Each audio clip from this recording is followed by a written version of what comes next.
Hey guys, what's up? This is What the Tech, and I just sent a text with a phone that's almost 10 years old. And texting has largely stayed the same since that phone was even new. Alright, so let's check out the new standard. It's going to be replacing traditional SMS texting with RCS texting, or also known as Rich Communication Services. And it's not big now, and it might take a while to launch off, but there's a lot of companies behind it and a lot of money on the line.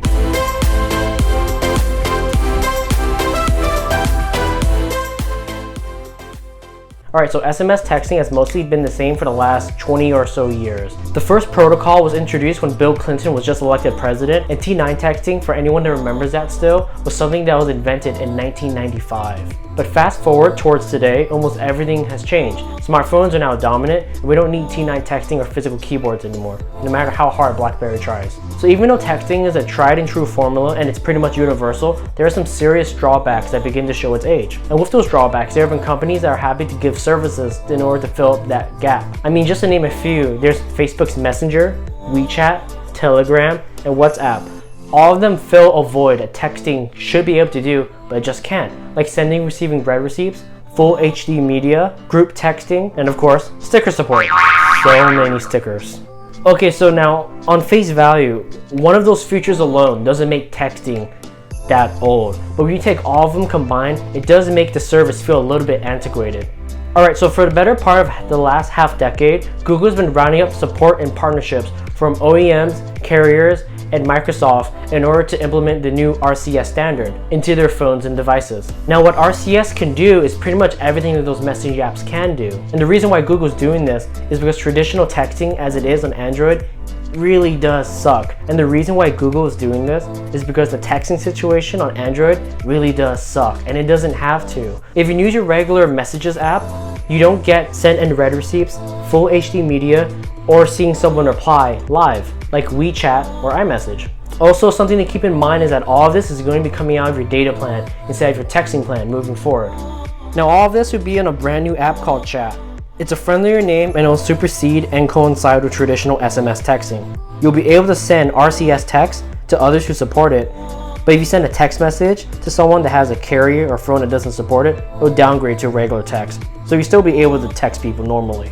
Now all of this hinges on carriers and OEMs playing nice together and abiding by their agreement with Google to slowly implement this. The largest US carrier to roll this out is T-Mobile, and fairly recently too. I had to go back to add this part because this is great news for the protocol. But as of right now, the two large holdouts in the US market at least are Verizon and AT&T. They both agreed to someday support it, but there is no official roadmap yet. Also, while speaking about roadblocks, Apple hasn't replied to any journalist attempts to get a statement on RCS. And it kind of makes sense. Now Apple has a large market share in the US and an even larger market share on the younger demographics, which can severely stunt RCS's growth or even the awareness of it. Now from Apple's standpoint, it does make sense not to cooperate or to work with Google on this protocol at all. And it makes sense for Apple. RCS could be a major competitor to Apple's iMessage. Whether we like it or not, iMessage is one of those hooks that keeps a person using an iPhone. But who knows, maybe Apple could surprise us in the future by adopting RCS as well in order to make the whole chatting experience a little better. I mean, we were pleasantly surprised when Apple adopted the Qi wireless charging standard, so maybe we might see that. Maybe. I think it's also important to make this clear that Chats isn't like a new messaging service. It's not one of those attempts like Hangouts or Allo, but instead it's going to replace the stock messaging feature. And one of the ways that Google was able to get everyone on board was to cede away some of the ownership of the application, where it's up to the carriers to do with the information as they please. From the standpoint of an ISP, they can use that information to sell to advertisers, so there's some money involved. And another way that RCS text is going to be different from iMessage, as well as other texting, as well as other messaging applications, is that the entire conversation is not going to have end-to-end encryption.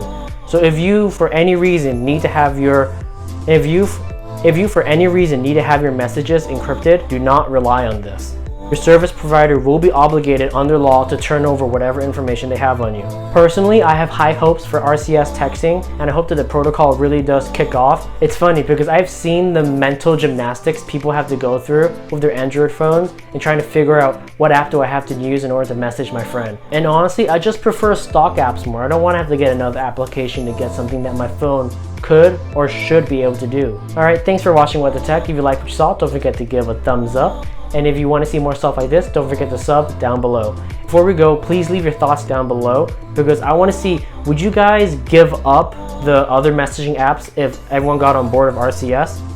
Alright, see you next time. Peace.